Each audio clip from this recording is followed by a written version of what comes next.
Okay, children, in our last class, we were discussing about the tools that are used in recombinant DNA technology, and we had discussed in detail about the first tool, that is the restriction endonuclease enzyme, which is commonly known as molecular scissor in our last classes or lectures. Now, in our today's class, we are going to discuss the second very important tool that is used in the recombinant DNA technology or genetic engineering experiments, and that tool is the cloning vector. The cloning vector are also called vehicle DNA or gene carrier.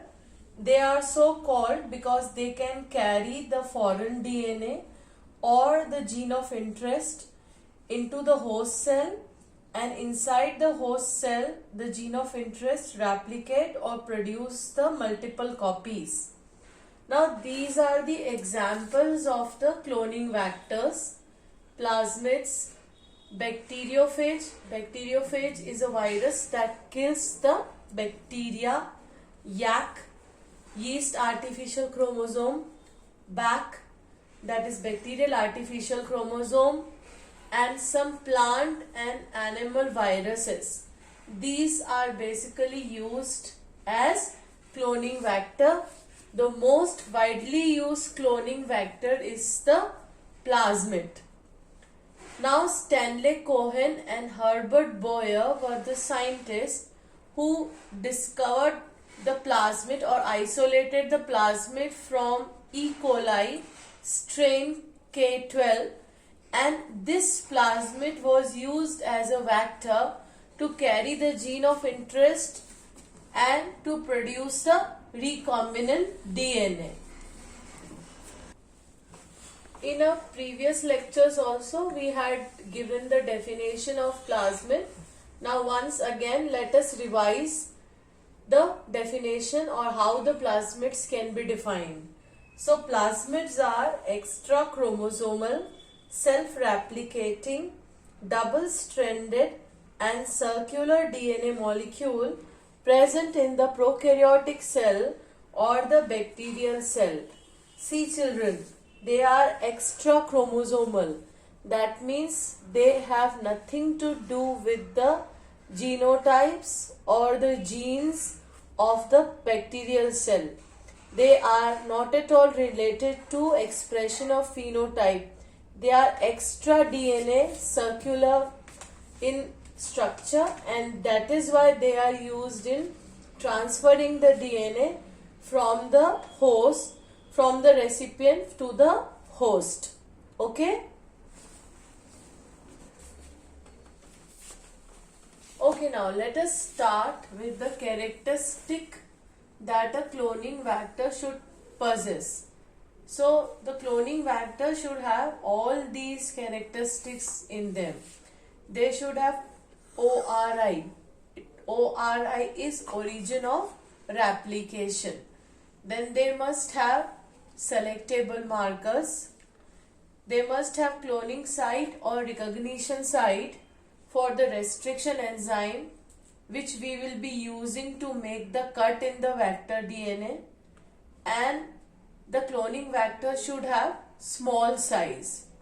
Now we will discuss all these characteristics, that what are the roles of ORI, selectable marker, recognition site and small size. Okay children? So now let us first discuss ORI. Now the main role of ORI are listed here. When the gene of interest is isolated from the donor, then it has to be ligated on the vector at specific site, and that specific site is ORI.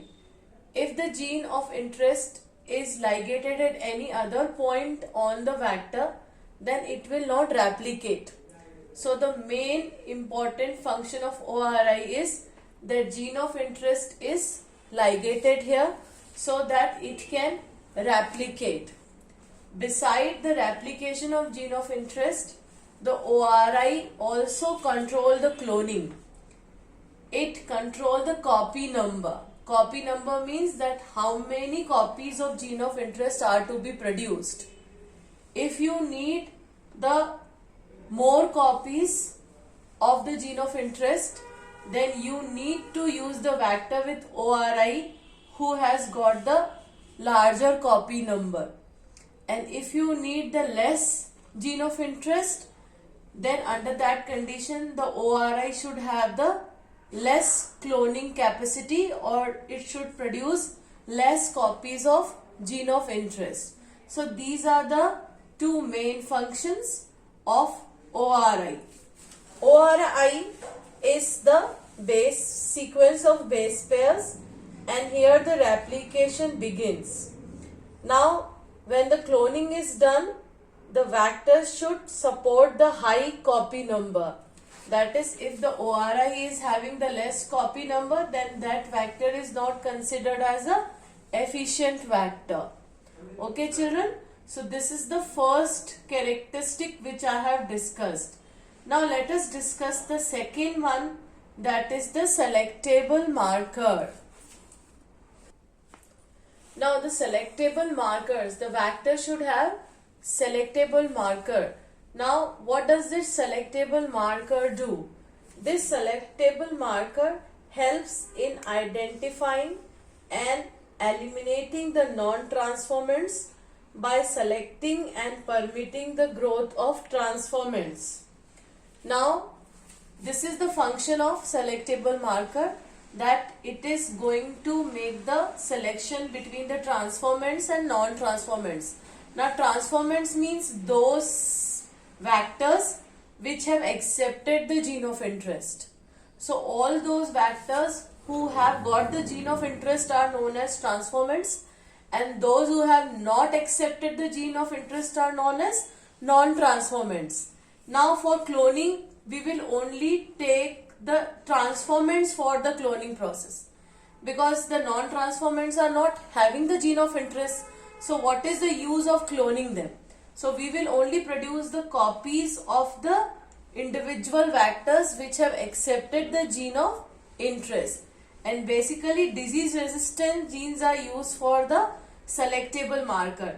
As we will proceed in the chapter, this is going to become very clear to you when we will learn about tetracycline resistant genes, ampicillin resistant genes. Now I am going to discuss soon after this the structure of a synthetic plasmid, that is PBr322. In that PBr322 we are going to discuss all these things together. So there you will very well understand the role of selectable marker.